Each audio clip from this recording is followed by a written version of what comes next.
Du côté de l'Intégral Théâtre, nous inaugurons la saison sous le signe de l'amour et de la grande passion avec la pièce Clôture de l'amour. Nous sommes en présence d'un couple qui vit ensemble depuis plusieurs années. Ils ont 3 enfants, ils travaillent ensemble, et voilà qu'ils ne l'aiment plus.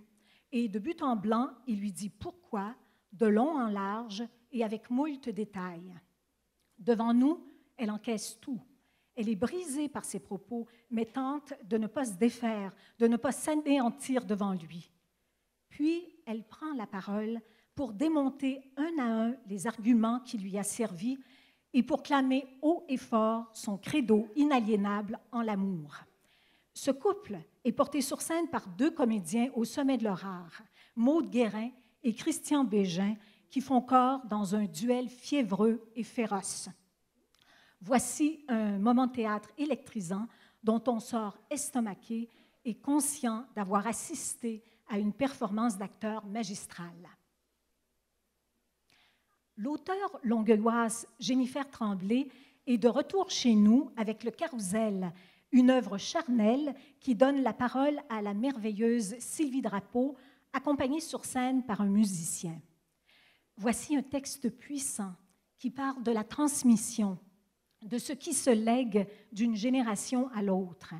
L'histoire est touchante. Une femme prend la route pour aller au chevet de sa mère mourante. Tout au long de son périple, elle s'interroge sur ce qui, du passé, rejaillit dans son présent. Elle se demande, sommes-nous donc tous et toutes des petits chevaux de bois dans un carrousel qui tourne sans que jamais rien ne change? À travers cette traversée lumineuse dans Charlevoix au présent et au passé, la grande Sylvie Drapeau incarne à elle seule 3 générations de femmes. Elle nous entraîne avec elle au cœur des sentiments et de la vie. En Palestine, quand l'occupation des territoires par Israël fait une victime, on imprime une affiche à son image et on en tapisse les murs des villes. Un jour, c'est l'image de son fils unique, mort sous les balles dans un camp de réfugiés, qu'un imprimeur est amené à reproduire sur l'une de ses affiches. À travers ce terrible drame humain vécu par une famille anonyme, on rejoint le drame d'une multitude d'autres personnes prisonnières de ce conflit insoluble, tant du côté israélien que palestinien. Avec cette histoire vibrante et touchante, l'auteur et metteur en scène Philippe Ducrot nous invite à découvrir par le théâtre des réalités politiques et des enjeux identitaires extérieurs à nos univers et qui pourtant nous concernent. En éclairant l'humanité en péril de ces êtres au bord du gouffre, ce spectacle s'adresse à la fois à la tête et au cœur. On connaît le Midsummer Night's Dream de Shakespeare, le songe d'une nuit d'été. Voici Midsummer, une pièce et 9 chansons d'un auteur écossais, traduit ici en français bien sûr. En Écosse, c'est bien connu, il pleut. Et 2 êtres désenchantés qui ne croient plus en l'amour se rencontrent dans un bar. Ils se méfient des sentiments, ne sont pas du genre à dire « je t'aime », pourtant leur défense tombe et ils vivent devant nous leur rapprochement, en paroles et en chansons. On a beau se moquer du romantisme et ne pas vouloir y succomber, l'amour finit toujours par nous rattraper. Cette pièce est taillée sur mesure pour les acteurs, chanteurs et musiciens que sont Isabelle Blais et Pierre-Luc Briand, qui déploient ici leurs talents multiples et forment le couple le plus craquant de l'heure. Une histoire d'amour peu commune pour réchauffer notre mois de décembre. Au départ, il y avait le roman de Marie Cardinal, Une vie pour 2, que sa fille, la metteur en scène Alice Ronfard, a voulu revisiter avec l'auteure Évelyne de la Chenelière. Ensemble, elles se sont appropriées ce matériau romanesque pour en faire une pièce de théâtre. Nous avons le bonheur ce soir d'accueillir 2 des interprètes du spectacle, Violette Chauveau et Jean-François Casabonne, qui ont la générosité de nous en interpréter un court extrait. On se déplace donc en Irlande, où Simone et Jean sont en vacances. En faisant une promenade, Jean a trouvé le corps d'une femme morte sur la plage. Qui donc est cette femme? Qui a-t-elle été? Bientôt, l'ombre de cet inconnu ne les quitte plus. Ils en sont obsédés. Elle devient si présente entre eux qu'ensemble, ils lui imaginent une vie. Ainsi ressurgissent leurs souvenirs à eux, leurs regrets, leurs peurs, leurs émois. Place au théâtre.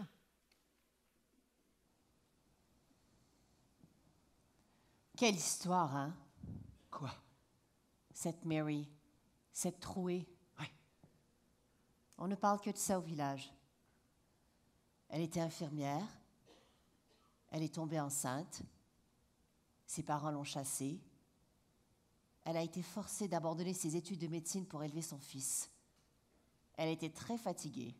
Je la comprends. La maternité est une fatigue insurmontable. Arrête! Mais quoi, c'est vrai? Arrête de dire que tu la comprends, tu ne la connais pas. Je me suis renseignée, le reste est facile à imaginer. Et alors? Alors rien, je la comprends, c'est tout. Tu es prétentieux. Et toi, tu es jaloux. Jaloux de quoi? Jaloux parce que Mary et moi avons quelque chose en commun malgré toi. Et malgré que tu veux la garder pour toi. Qu'est-ce que vous avez tant en commun? Nous sommes toutes les deux des femmes, des mères. Nous comprenons certaines choses. Notre mode d'être et de sentir est semblable. Nous sommes solidaires. La solidarité féminine est une vue de l'esprit. Vous passez votre temps à vous envier, à vous flatter, puis à vous maudire en secret, à vous monter les unes contre les autres, à vous assassiner en rêve. Mais oui, tu l'as déjà dit. Les femmes sont les pires ennemies des femmes, très originales. Mais au-delà de tout ça, bien au-delà, il y a le plus profond des respects, la plus intime des connivences. Et ça, tu ne supportes pas dans notre exclu. Ce que je n'aime pas, c'est que tu décrives Mary comme si tu la connaissais. Cette femme s'est noyée, on ne saura jamais pourquoi. Tu veux que sa vie soit une histoire, mais sa vie ne sera jamais une histoire. Mais c'est quoi alors sa vie? C'est un mystère. Je ne suis pas mystérieuse, c'est ça? Si seulement j'étais mystérieuse, tu serais perpétuellement intriguée comme par cette morte dont on ne sait rien à part que sa mort soit mystérieuse, donc sa vie aussi conséquemment. Quelle chance elle a d'être morte et mystérieuse. Moi, je n'ai plus de mystère pour toi, je te dis tout, tu vois, ou presque. Et ce que je ne te dis pas, les choses cachées de moi, elles ne font pas de moi une personne mystérieuse à tes yeux, puisque tu ne soupçonnes même pas que je puisse te cacher des choses. Je suis tellement spontanée. C'est ça le problème, n'est-ce pas? Ça donne l'impression que je n'ai pas de mystère. Mais je vais te dire, Jean, je te cache plein de choses. Je t'ai caché plein de choses. Me trouves-tu mystérieuse maintenant? Ben voilà, tu as tout fait pour que je m'emporte et que tu puisses me dire tu t'emportes. Encore une fois, tu t'emportes, Simone. Et je n'aime pas quand tu t'emportes. Est-ce que je m'emporte moi? Non, je me maîtrise, je reste calme. Alors que toi, tu t'emportes, Simone, comme toutes ces femmes qui toujours s'emportent et se plaignent sans arrêt. Cesse donc de te plaindre, cesse donc de te plaindre, cesse donc de te plaindre. Mais la vérité, Jean, c'est que tu ne me donnes pas d'autre choix que de me plaindre. Alors je me plains comme je me plains. Je me plains d'être disparue en partie, de regarder ta vie sans moi dans ta vie, comme un paysage où je ne suis pas. Je me plains d'être ta femme trompée et d'assister impuissante à ton épanouissement sans fin. Tu es comme une fleur qui n'en finirait pas de s'ouvrir, de se déployer, écœurante de couleurs et de parfums comme cette fleur. Comment s'appelle-t-elle déjà? Mais tu sais, cette fleur aux pétales fermes et aux pistils dressés, indécents, libres, tandis que moi, presque fanée pour avoir manqué de terre, de pluie, de soleil, et d'avoir manqué surtout de ton regard sur moi, je flétris. Regarde-moi. Ton regard est une absence. Regarde-moi. Vas-tu finir par me voir? Si seulement tu me voyais, tu me plaindrais toi aussi de toute ton âme. Si seulement tu me voyais, tu me plaindrais, tu dirais pauvre toi, pauvre toi, pauvre toi. Et tu aurais raison, pauvre moi. Les enfants s'en iront bientôt, ils s'en iront vivre leur vie sans moi. Et moi, sans eux, je ne saurais plus vivre. J'ai oublié comment on fait pour vivre sans enfants. Toi, tu sais très bien vivre sans enfants, c'est ce que tu as toujours fait. Tes désertions te mèneront toujours vers des femmes libres, gaies, insouciantes. Mais comment veux-tu que je sois libre, gaie, insouciante? J'ai pas le temps, moi, d'être libre, gaie, insouciante. Le temps joue contre moi d'une manière si cruelle. Le temps me vole ma jeunesse, ma beauté, mon esprit. Et bientôt, je ne serai plus qu'un cadavre comme Mary. Tu es ma punition. Voilà. Tu es mon châtiment. C'est pour cette raison que je t'ai rencontré. Pour une raison que j'ignore, je méritais d'être punie. Va-t'en. Je pars. Va-t'en. Je pars. Va-t'en. Je pars. Va-t'en. Etc. Régulièrement, Simone et moi rompons.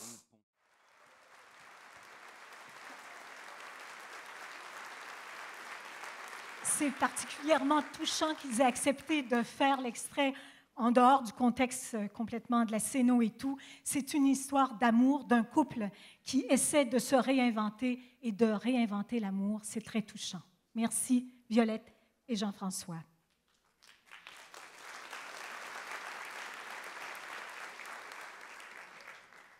À peu près tout le monde a entendu parler de l'histoire d'Anne Frank, cette jeune juive allemande qui, à l'âge de 13 ans, s'est exilée avec sa famille aux Pays-Bas pour fuir les persécutions qui frappaient les Juifs.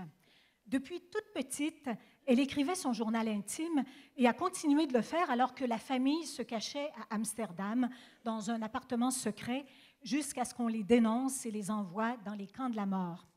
Le grand auteur Erich Emanuel Schmidt a voulu mettre en théâtre le destin tragique de cette jeune fille. Sa pièce commence après la guerre, lorsque le père, seul survivant de la famille, se voit remettre le journal intime de sa fille. Bouleversé par sa lecture, il revit à travers les mots de Anne leurs années de clandestinité. Il découvre aussi une jeune fille plus profonde, plus spirituelle, sensuelle et révoltée qu'il le croyait. Pour porter cette œuvre forte, une prestigieuse distribution de 8 comédiens a été rassemblée par Lorraine Pintal, qui en signe la mise en scène. Avez-vous déjà songé à demander une augmentation de salaire à votre patron?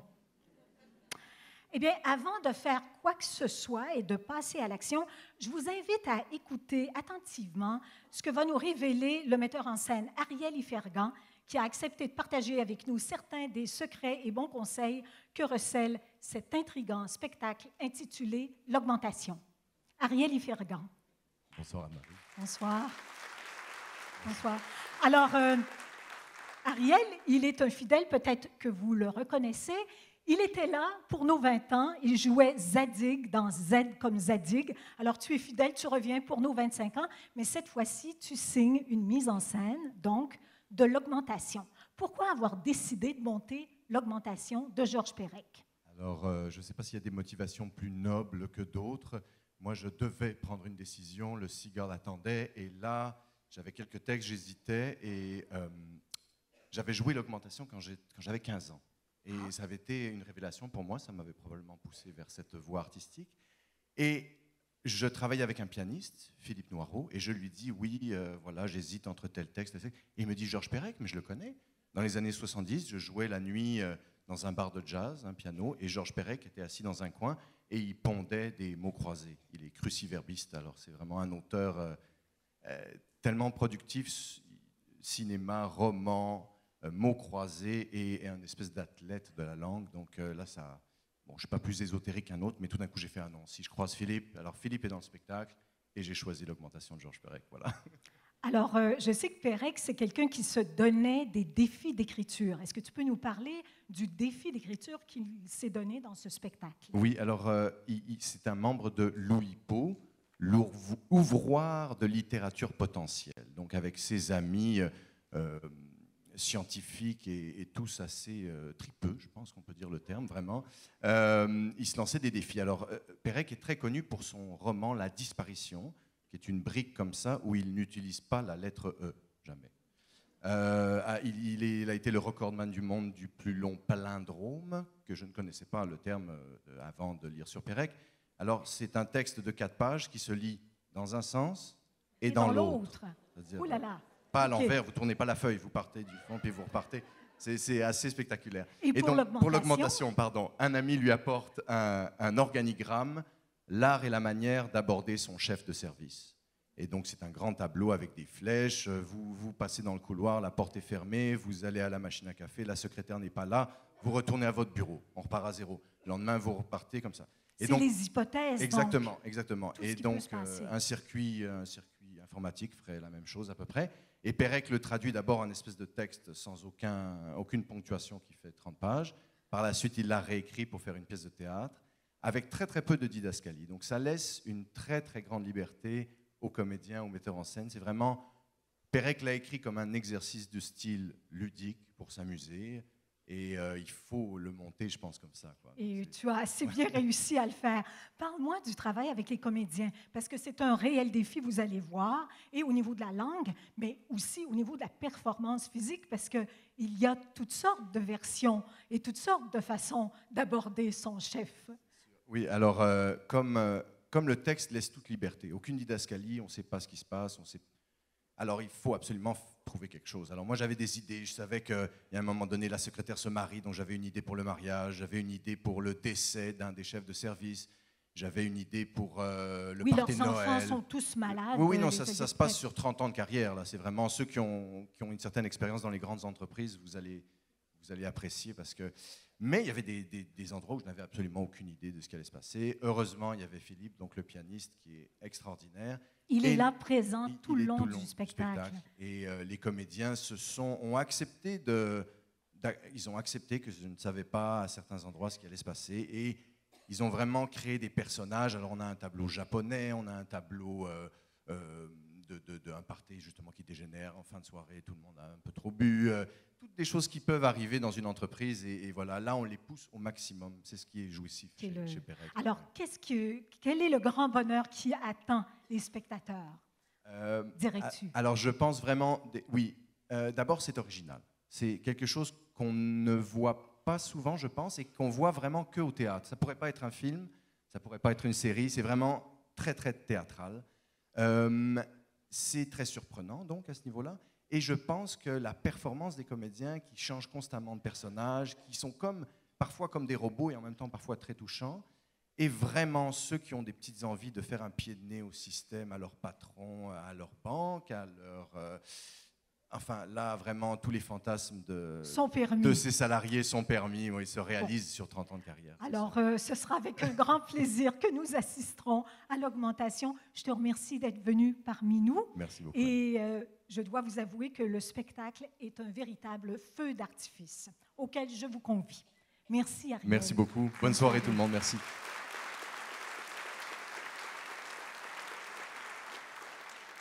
Avant de vous parler de l'Intégral Plus, j'aimerais vous rappeler que plusieurs de nos spectacles de théâtre et de danse sont accompagnés de rencontres animées.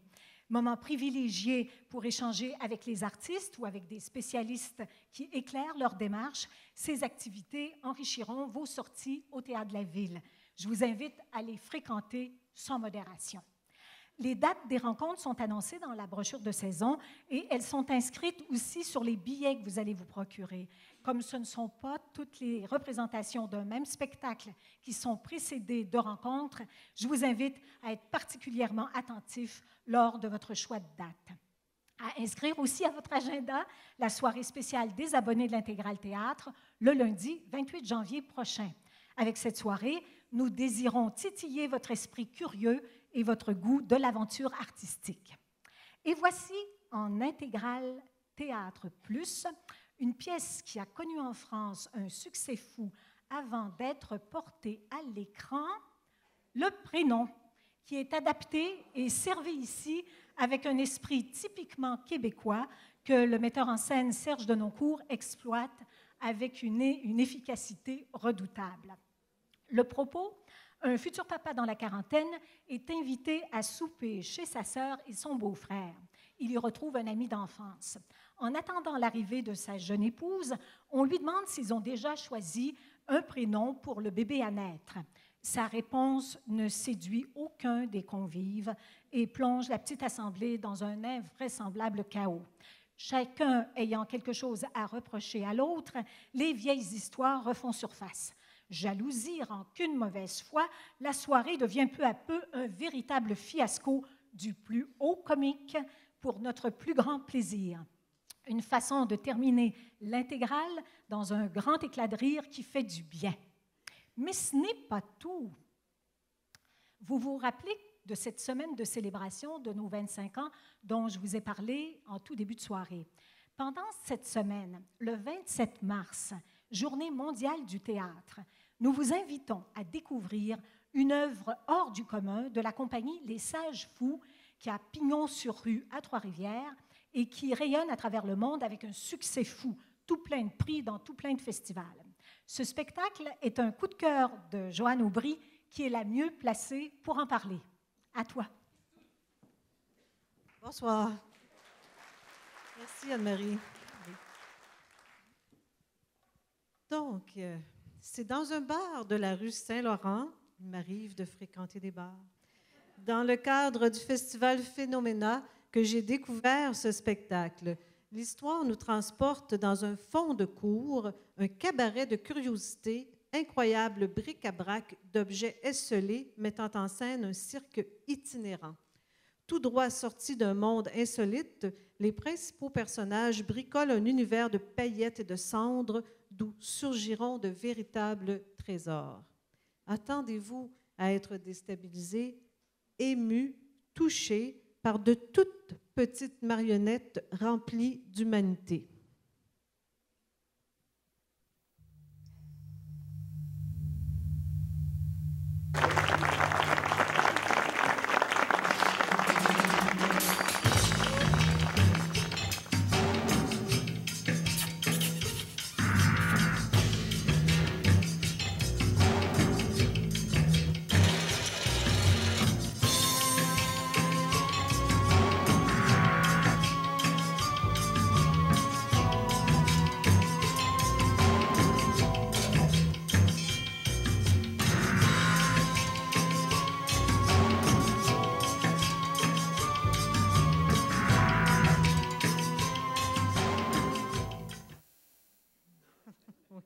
Intriguant.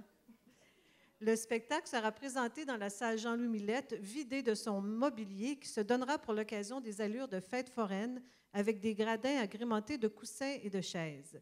Il y aura représentation à 19h et à 21h, d'une durée de 60 minutes chacune, et étant donné la proximité avec les artistes, nous ne pourrons accueillir que 90 spectateurs à la fois en admission générale. Je ne peux que vous recommander chaleureusement cette sortie inusitée.